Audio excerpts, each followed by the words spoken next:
afternoon, hello, and welcome to the Omni Coalition News Show, aka TOCNS. This show is a dive into the weird, obscure, bizarre, in other words for... Am I even on? Yes, my mic is on. Other words for notable events, weather, and sports, covering topics seldomly, if ever, seen from most news sources these days. Join us! During a time of political overabundance and divisiveness, we present you with more unifying topics to discuss, for the most part.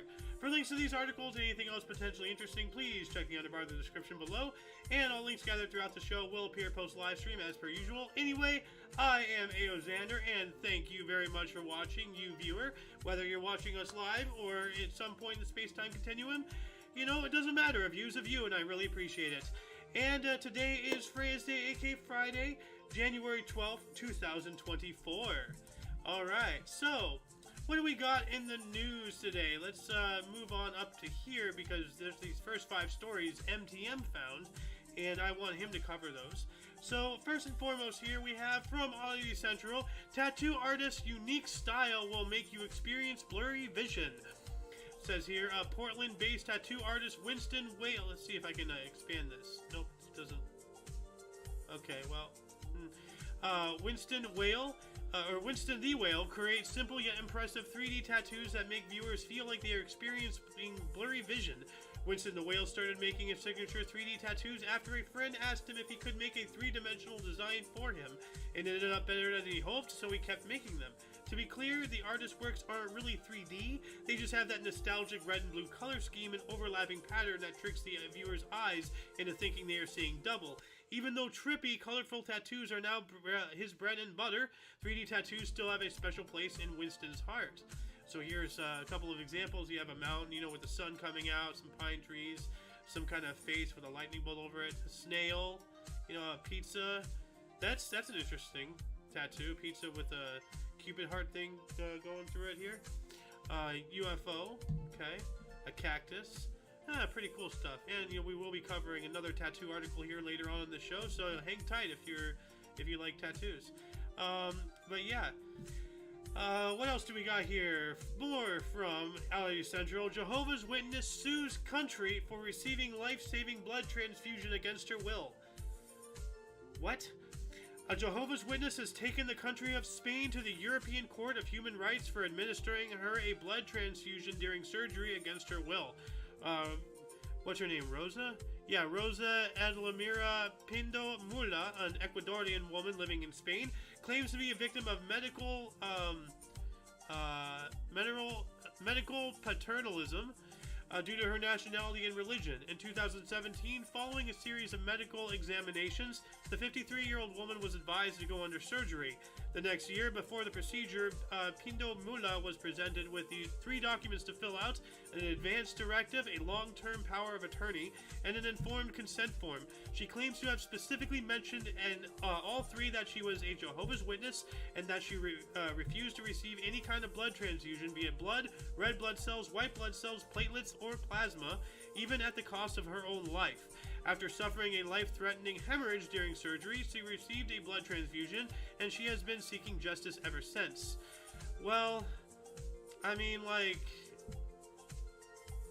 I can see, like, you know, how this could be considered stopping an act of God from letting you die to see the Lord sooner. So I don't know where to stand on this. I was about ready to jump on her for being stupid, but, like, you know, I don't know where to stand on this. You know, you gotta respect people's, you know, like, wishes. Absolutely. Even if that results in their death. You know, like, she knew what she was getting into, or so it seems. So I don't know where to go with this. Anybody who's watching, there's absolutely nobody watching currently, at least on YouTube. Anybody here? Nope, nobody over here either. Okay. Yeah. Anyway, what do you stand about this? Like, leave a comment in the comment section. Let's open a dialogue. Where would you go with this? And, you know, for further reading, please go to the actual source here. They do all the foot traffic. You know, we over here at Omni Coalition just read the articles. So, you know, we get the easy job. Go over there, read the article yourself, and then come back and let me know what you would do and if there's any other information that is pertainable to a final decision conclusion. Anyway, moving on up, what else do we got here? More from Adi Central. Indian woman has been speaking only an hour a day for the last 32 years. I bet her husband's happy. An 85-year-old woman is set to end a self-imposed 30-year vow of silence that only allowed her to speak for 1 hour a day. What's her name? Saraswati Devi, fondly known as Mauna Mata, began her Maun Vrat vow of silence in 1992. She devoted her life to Lord Ram after the death of her husband in 1986. Oh, that makes me look like an asshole with the joke I just said. And has spent most of her time on pilgrimage ever since. In 1992, she arrived in Ayodhya, where she met Mahat Naryata Gopal Das, head of Ram Janmabhoomi Trust, who ordered her to circle Kamtanath Mountain as a sign of devotion to Lord Ram. On December 6th, the same day that the Babri Masjid was demolished in Ayodhya, Saraswati met Swami Nritya Gopal Das, the head of Ayodhya's largest temple, the Mani Ram Das Ki Shavani, and was so inspired by him that she vowed to refrain from speaking until a new temple dedicated to Ram would be built in the city. Her vow will finally end later this month with the inauguration of the Ram Mandir temple in Ayodhya. Alright! You know what, let's give a cheer for this lady's devotion. You know, that is quite remarkable, honestly. And as an omnist, you know, like, you know, I recognize and respect and, you know, honor and cherish all theologies, past, present, and future. You know, that's what being an omnist is all about. So, yeah, this lady, you know what? I completely recant everything I said earlier. You know, that joke was completely out of line. Like, I have nothing but respect for this lady. Anyway, let's move on up here. More from Aussie Central. Family moves into hotel suite permanently to save money. Huh. A Chinese family has sparked a debate on social media after moving into a luxury hotel suite permanently because it's cheaper and more convenient than renting or owning a home. The family of 8 has been living in a luxury hotel in Nanyang, China's Henan province, for 229 days and has no plans to move out anytime soon. After getting a special rate of 1,000 yuan or $140 per day for a luxury suite with 2 bedrooms and a large living room based on the length of their stay, the family now plans to remain in the hotel indefinitely. Because the daily price of the suite also includes electricity, heating, water, and parking, the unnamed family claims that they actually save money by living in a hotel, and their life is much more comfortable. Wow. Wow, well that ain't gonna last forever. They're gonna start charging you a little bit more, because... Or should they? Like, you know, because, I mean, are they doing any more than, like, any normal hotel goer? Like, you know, as far as, like, you know, leaving things to clean up? Or does room service even cater to them? You know? Like, that's a question. But this is wild. When a hotel is cheaper than renting or owning a home, like, things are way out of whack. You know? Wow. Anyway, what else? Man digs 40-meter deep hole in his kitchen after dreaming he would strike gold. This, isn't this exactly like one of the premise to an American Dad episode? Let's see here. A Brazilian man tragically lost his life by plunging down a deep shaft he had dug in his kitchen earlier, after dreaming that there was gold buried deep under his house. What's it? A 71-year-old. Wow. 71-year-old João Pimenta de Silva's dream of enrichment ended as a nightmare that claimed his life. His lifeless body was found at the bottom of an exceptionally deep well he and his neighbors had dug under his kitchen in Ipatinga, a municipality in Brazil's Minas Gerais state. The man had reportedly dreamt that there had been gold under his home, and that all he had to do was to dig to get to it. He even told his neighbor about his dream, and even though he was laughed at in the beginning, De Silva was actually able to convince a man to assist him with the digging. Unfortunately, the treasure hunt ended in disaster when the 71-year-old plunged to his death while trying to exit the 40-meter deep hole. That is a very deep hole. Look at that. 40 meters? Like, how much is that in feet? 40 meters to feet. 131 feet. Holy crap! dude? You burrowed 131 feet deep underneath your house? Wow. This is literally an example, a vertical example, that is, of that meme about, never give up. The guy digging and digging, and then he stops just one swing short of, like, the diamonds and treasures of his lifetime, But, man, like, 140 feet, 40 meters. That is incredibly deep. What else do we got here? Graffiti artist creates intriguing optical illusions. Ooh. So, and hold on a second, I'm about to see.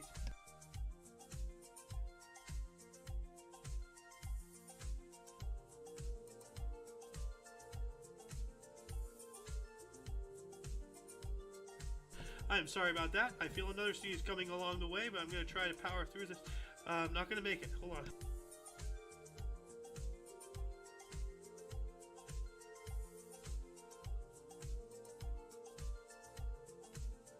Okay, I'm not sure if that's the end of it, but anyway, Cosimo Caifa is a talented Italian graffiti artist who uses spray paint cans. Who uses spray cans to create some of the most fascinating street art illusions you've ever seen. 44-year-old Caifa, who also goes by Sheon, paints most of his impressive artworks in his hometown of Nervano near Milan. Most of his street projects not only integrate perfectly with their surroundings, but they also have this uncanny depth to them that often fools passers-by. Having grown up around art and artists in Gallipoli, wow, Lise Cosmio started painting on canvas at a very young age, but as soon as he discovered graffiti, he knew that was what he wanted to do for the rest of his life. He taught himself 3D street art technique and has been using it for years to great effect to turn bland, boring urban spaces into outdoor works of art. And so, like, you saw me slowly scrolling into this, and this is, wow, it looks like he's reaching across, but he's not. Ooh. Wow, this is all just done with spray paint, guys. Wow, it's like he's getting a booster or something. No, that's a snail. That's what that is. Hold on a second, I'm about to sneeze again, so give me a moment.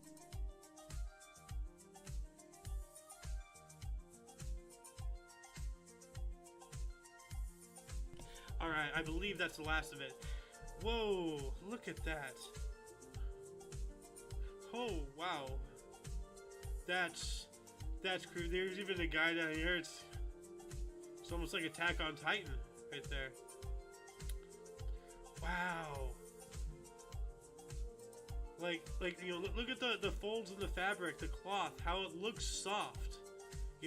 How the Mickey is kind of folded over like a normal shirt. This is incredible. This is incredible. Oh.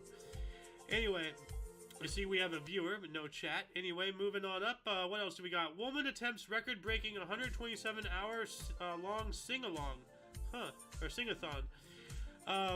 Ghanaian personality Afua Asantewaa Owusu Aduonomo recently attempted to get her name into the Guinness Book of Records by attempting to sing continuously for 126 hours and 52 minutes. Last month, women's rights advocate, journalist, and event organizer, I'm not going to repeat her name again, tried to beat a world record that had been standing for over a decade. In 2012, Indian singer, okay, stop telling me her name. No, it's somebody else.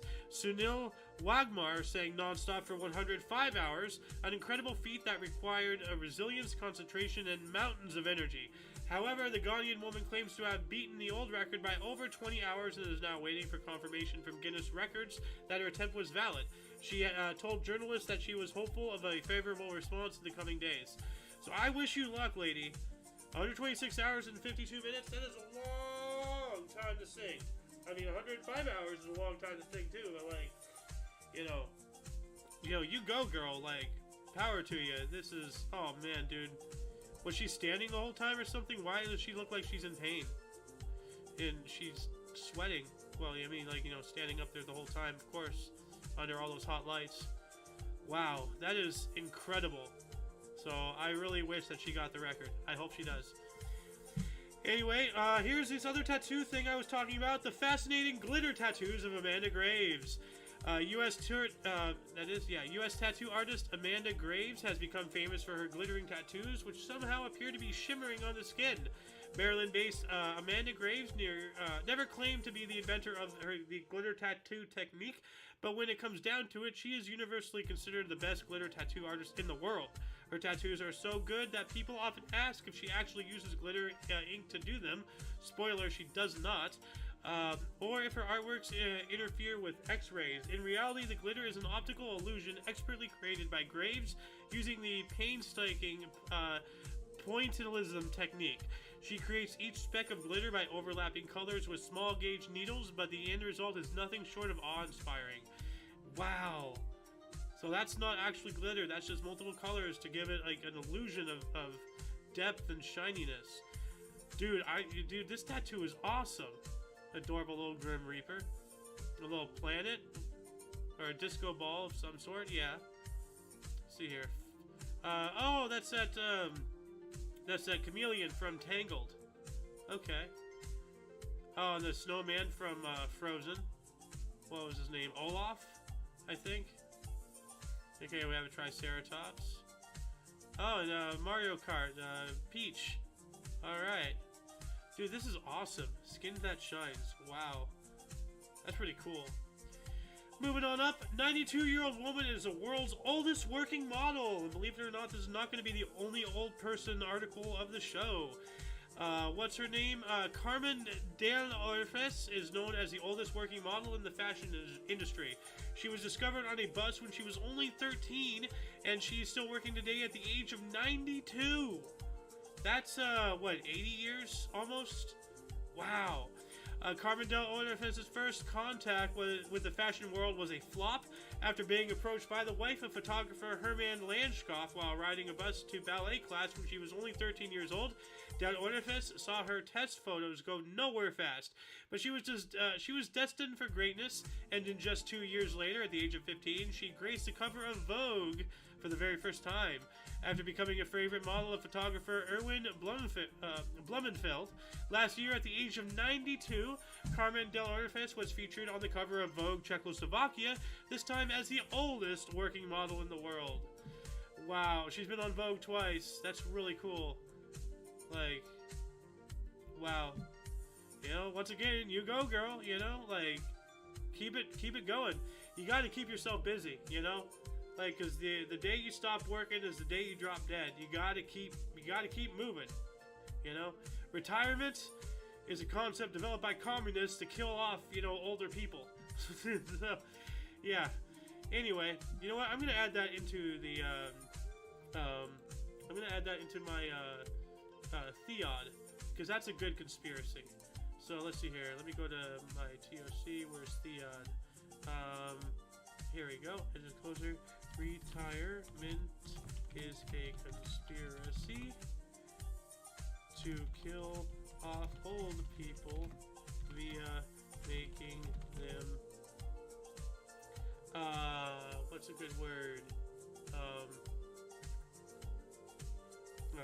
Sentient?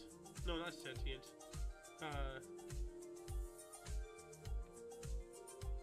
Lethargic, I don't know. I guess. That's a good way to start it off. Anyway, more Variety Central here. The Crow Buster, a translucent piece of plastic that keeps crows at bay. A Japanese company that has been developing crow repellents for 15 years claims that this Crow Buster, a translucent piece of yellow plastic, is more effective than any scarecrow. Crows are auspicious omens in Japanese culture, but in day-to-day life, they can be quite pesky pests. Notoriously intelligent and highly adapted to both rural and urban environments, crows have been known to cause serious damage to fruit and vegetable farms, rummage through garbage in search of food, and attack smaller birds, animals, or even humans if they perceive them as threats. Because of their higher than average bird intellect and excellent memory, crows can be very tough to deal with, so even the most realistic of scarecrows may prove ineffective. However, one Japanese company claims that all you need to keep crows at bay is a surprisingly simple crow buster. So, let's see here. it is, although the company website doesn't really explain how the 14 centimeter square plastic works, apparently it has to do with the way light is reflected, which makes crows uncomfortable, although that doesn't explain why it only works for 6 months. So even with this, it only works for 6 months. So, wow. Okay. Well, I have a good idea, but, you know, PETA won't like it. But it involves old medieval techniques of, like, you know, things on pikes and just leave them around your neighbor, you know, your perimeter of your house. You know, that way the crows know not to mess with you. Anyway, what else do we got here? Young artist brings dying art of book foredge painting into the limelight. What's her name? Maisie Matilda, a 24-year-old artist from the UK, is being credited for shining a bright spotlight on the fascinating but dying art of book foredge painting. Matilda had been painting for a long time, but she only started experimenting with foredge painting during the first pandemic lockdown, when she found herself with lots of time on her free time on her hands. The self-taught artist went viral at the end of 2021 after posting videos of her work on the foredge of a J.R.R. Tolkien book on social media. Her TikTok videos got millions of views, and the young artist found herself giving interviews to some of the world's largest news outlets. She has been riding the wave ever since, and she currently has over 500,000 loyal fans on Instagram alone. Wow, that is amazing. Look at that. She just, you know, that is a really, you know, a dying art. Look at that. Fire and blood. Just like painting the edge of the books. Wow. Is that Hogwarts? Not sure. And I swear that's Hogwarts. I'm sure of it. Oh. Yeah, this lady. Nice. Well, you know, like, see, here's the thing, like, everybody, like, gets into the ruts of like, you know, oh, you gotta get this job, or you got that job, work in this industry, that industry, and stuff. So many people have so much talent out there that they don't give themselves the time they need to grow it and make that their job. And it's really unfortunate. And, you know, I guess one of the silver linings, the black cloud that was all the lockdowns and stuff, is, you know, this person had no other, well, you know, she probably had plenty of things to do, but she decided to do this, and now I hope she's making a living at it. I really do. You know, we got to get back to like unorthodox jobs. Like, we, you know, not everybody needs to go out and go to college. Not everybody needs to work in retail or work in a restaurant or work at a gas station.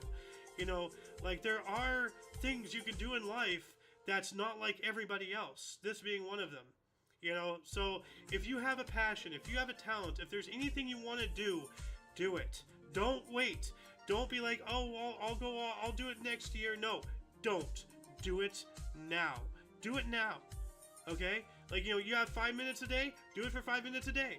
You know, just get the ball rolling. Get your talent going. You know? Don't just become another faceless person in the crowd. Stand out. Do something with your life. Enjoy it. You know? Anyway, moving on up from UPI, mother finds venomous snake in 3-year-old's underwear drawer. Holy crap, that's not good. Whoa. Whoa, there it is right there.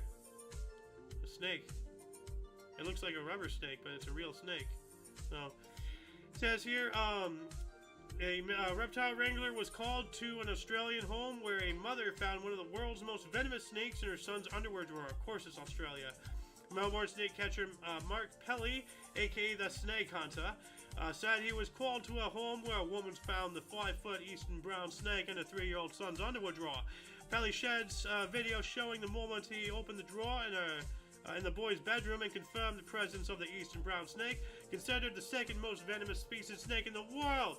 One bite from this and I'm gone. It's crikey. But yeah, no, this is absolutely terrifying. And, you know, as much as I wanted to move to Australia, you know, all the politics and all the current, you know, geopolitical, socioeconomic things that are happening right now, it's just not worth it with all the, you know, venomous reptiles and all the horrible things and whatnot, you know, that can get you outside of what humanity has already done. So Let's see if I have any comments. I do not there, and I do not there. Okay, moving on up. Infamous British Columbia ferries for sale on Facebook Marketplace. Huh. A trio of ferries built for use in British Columbia in the late 1990s are for sale on Facebook Marketplace. The Pacific Cat Explorer, Discovery, and Voyager, known as the Fast Cats, were built for use by FC Ferries in the 1990s, but the catamarans were famously over budget and failed to meet expectations for speed or efficiency. That's not good. Only 2 of the ferries were ever used by BC Ferries, the Explorer and Discovery, but they were pulled after just a few years of service and sold in 2003. The ferries are now owned by the government of Egypt, which left the boats vacant when they were found to be unsuitable for use in the Red Sea. And for further reading, please, go to the underbar of the description and you can see the rest yourself. But yeah, these ferries. British Columbia. Anyway. Ohio man attempting to play pinball for 63 hours. That's interesting. An Ohio man is this... no, it's not. An Ohio man is more than 14 hours right now into his attempt in, as of January 12th. So yeah, in his attempt to play pinball for 63 consecutive hours and break a Guinness World Record. Jim Foliano, executive director of the nonprofit Ticket to Hope, started playing the Avengers Infinity Quest pinball machine at Pinball Garage in Hamilton at 9 p.m. On Thursday, and he's planning to continue until about noon on Sunday. The record attempt is raising funds for the Joe Nuxhall Miracle League Fields and will go towards purchasing an Avengers Infinity Quest pinball machine in the group's new indoor facility, the Hope Center. The current record for longest marathon playing pinball stands at 62 hours and 21 minutes. It was set by Florida man Andrew Ravashaw in September of last year. Alright, so I wish you luck, Mr. Foliano. May your pinballing be, tubular.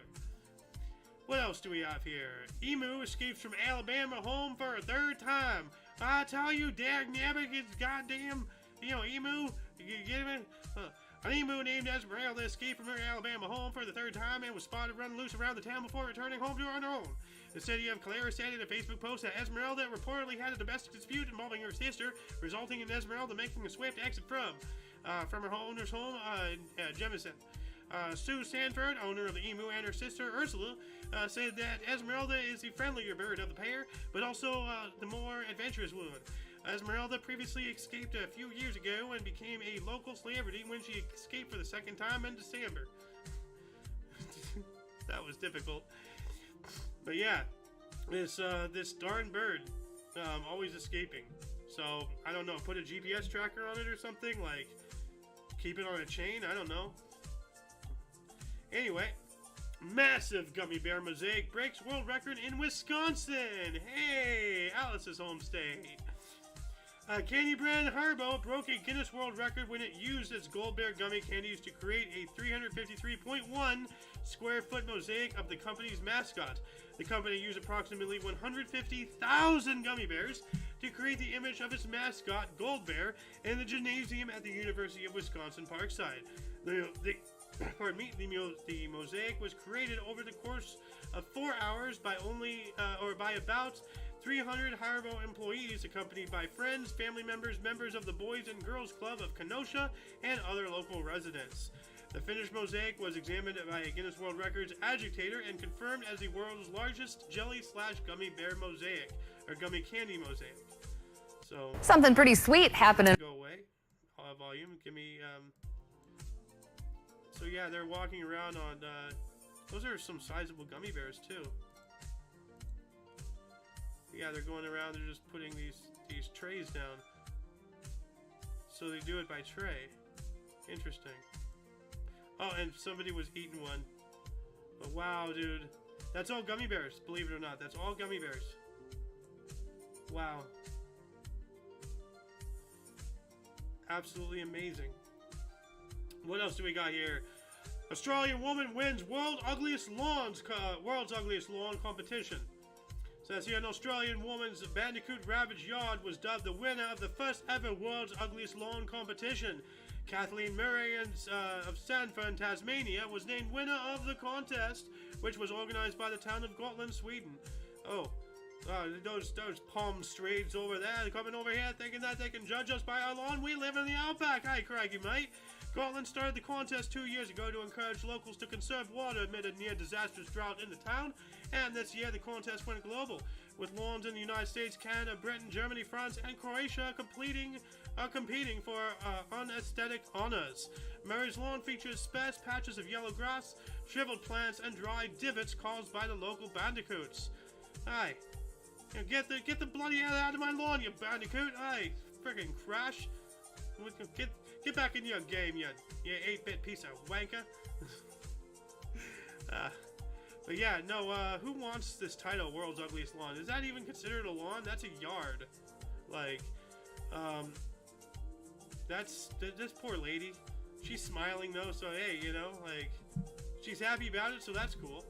Anyway, more from UPI. Man handedly sets world record with 61 consecutive handstand push-ups. Whoa, is this gonna be David Rush? Nope. We didn't talk about Rush today with a world record? What the hell? A Georgian athlete performed 61 handstand push-ups in a row to break a Guinness World Record. Sandro Parulava, a strength and conditioning coach, broke the record of 52 consecutive handstand push-ups set by Ukrainian Viktor Nabuk in 2019. Parulava said he had trained for 3 years to take on the record, and during the final year leading up to his attempt, he would practice for 6 days a week. Parulava said he is now planning to attempt the world record for the most handstand push-ups in 1 minute and the most handstand push-ups in 3 minutes. Alright, so, like, can you just roll one into the other? You know, you just start, and then a minute in, they count you there, and you just keep going for the rest of the other 2 for the 3. So, I wish you luck with that, man. We also have University aims to revive words including blatherskite and petrichor. Never heard of these. Michigan's Wayne State University released its 15th annual list of long list words due for a comeback, including blatherskite, rawgabbits, dollop, and petrichor. Well, we all know dollop. It's a dollop, a daisy. This year's words includes blatherskite, which is a person who talks with great length without making much sense. That sounds like me. Kerglaff, the shock felt with when one first plunges into cold water. Well, that makes sense. You know, the Kerglaff. A dollop, which is a shapeless mass or a blob of something, so a dollop of daisy. And then a cafe kalasak, an informal social gathering at which coffee is served, and as well as Pocky, having a mocking or cynical sense of humor. Huh. And hey, what's up, King? How you doing, man? Tired. Don't get too tired, you might become a bicycle. Yeah, I'm gonna watch your show and just relax and hear and eat. Nice. Well, I actually only have one more article and then I'm wrapping up. So, whoops. But yeah, right here, and last but not least, as I said earlier, this is another article about a old person world record. 92-year-old Utah woman named world's oldest water skier. Whoa! Let's see here. A Utah woman who has been water skiing since 1961 was officially dubbed the world's oldest female water skier at the age of 92. Dwayne Jacobson Young of Fish Haven said she started water skiing on Lake Bear when she was 29 years old, and now she's joined by her outings by her children, grandchildren, and great-grandchildren. Young said she didn't know her family had applied for the Guinness World Records title on her behalf. They surprised her with the news at a family Christmas party. That is awesome. So let's watch this video. Hold on, let me bigger this here. Look at Granny go! Look at her go! 92 years old and still ripping the curls. What's up, King? I'm just imagining her, and then one of her kids on top of her, and then one of her kids on top of her on that one, then one of her kids on top of that one, and the whole generation is just.